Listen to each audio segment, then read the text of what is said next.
Alhamdulillah wa salatu wassalamu Rasulullah. You're watching Islam and Muslims, and we're very happy to have you with our program today. And we invite you to share with us today because we're talking on the subject of Islam being the world's fastest growing religion. Now, this is a phenomenon that we can't deny. We've had politicians and the media confirm this to us, that Islam, in spite of all the things that are going on, all the negative publicity, so to speak, and all of the actions that are taking place and what some people are doing in the name of Islam, yet Islam is still the fastest growing religion. We're trying to account for how could that be. We've talked about it in general, and we talked about the miracles of the Quran. We've talked about the subject of what Islam teaches, and then we've talked also about some specific cases and talked about how in our own family, for instance, how many of us came to Islam and what's going on. Subject that we're talking about right now is the priests and preachers coming to Islam. My father was an ordained minister and worked very hard to help support different denominations of the churches in fundraising, making money, and keeping them going. I worked also in the capacity of music in the churches. I was in the music business and music minister and preacher on the side. We had a Catholic priest friend of ours who was a missionary in the Latin countries for over 14 years. My wife was a born-again Christian, very active, and very much a believer in Christianity. Yet all of us, we came to Islam at the same time. And that's the little story I want to share with you in this segment right here, called Priests and Preachers Entering Islam. I've already told you that I had met a Muslim, an Egyptian, and that in trying to convert him to Christianity, he had told me he would go to Christianity or any religion if it was better than his, but he needed proof. And when I said I thought religion is based on faith, not proof, he said to me that in Islam we have both. We have proof and faith. One of the things we talked about in earlier segments was the miracle of the Quran, and we talked about how the Quran has been preserved in its original context, original language, in the hearts and minds of every single Muslim living today have a certain portion of the Quran in their mind.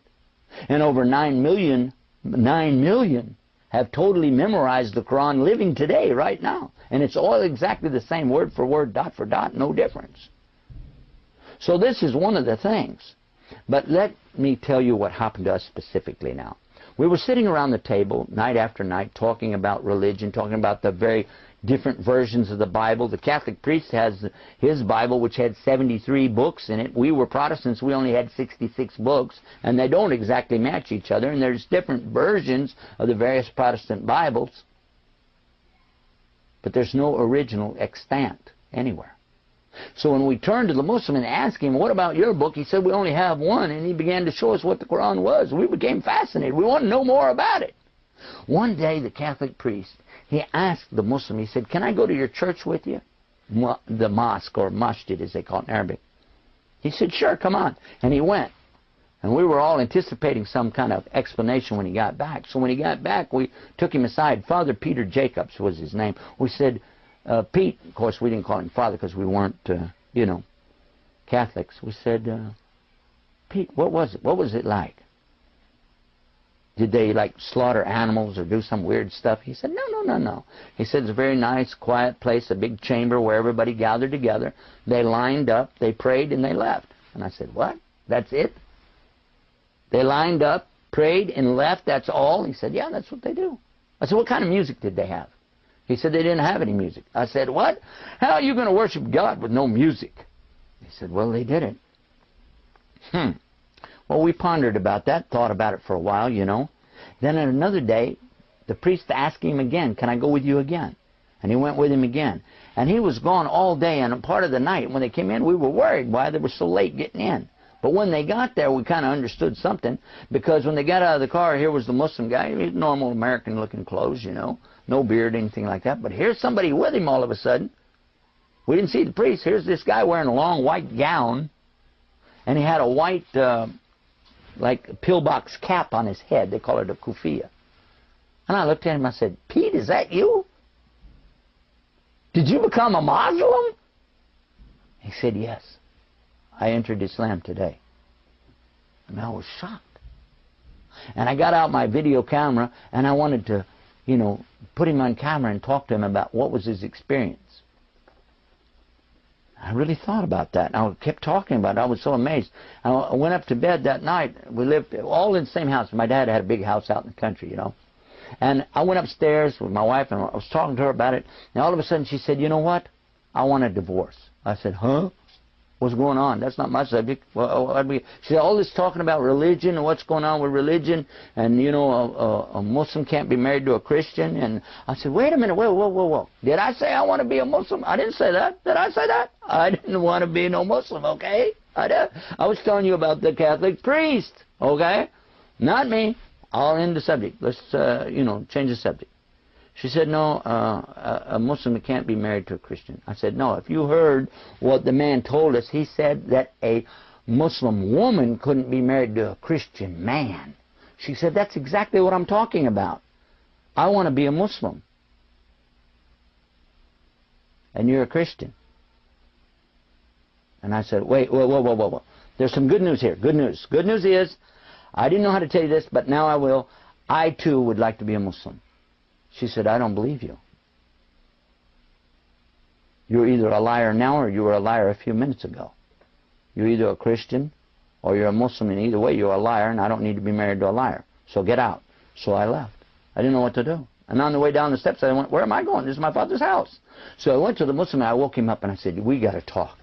So what I did, I asked the Muslim to go for a walk with me. It was at night, so we went for a little walk, and we walked the neighborhood. We lived out in the country, but there were some little roads out there, a little neighborhood area.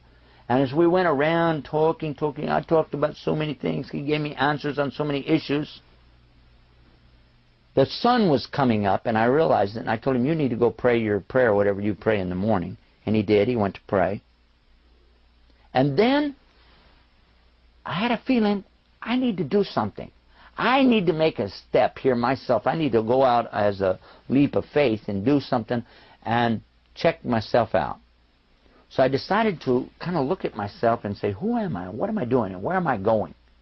I went out behind my father's house out there in the country. I found a big old piece of plywood, you know, and where nobody could see me, I figured I'll do this. And I aimed myself toward the east, you know, where the Muslims face to pray. And I said, I'm going to do this. Because I've read it in the Bible, too, that the prophets used to fall on their faces to prostrate to Almighty God. Let me try that, and I'm going to ask God something. And I put my head down on the ground on that piece of plywood, in the same direction I'd seen that Muslim praying. And I said these words, oh God, if you're there, guide me. That's it. And I said it with all sincerity. I opened up my heart, and I was really saying, oh God, if you're there, guide me.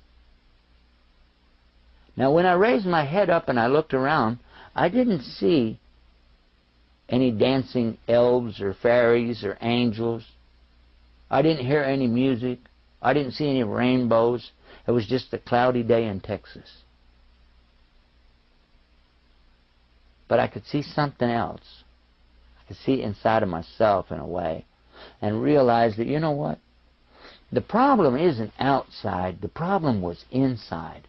I needed to do something about me to correct some of the biases, the prejudice, some of my attitudes toward other people. And through that I would be able to get closer to the correct understanding. And that's where I had to begin.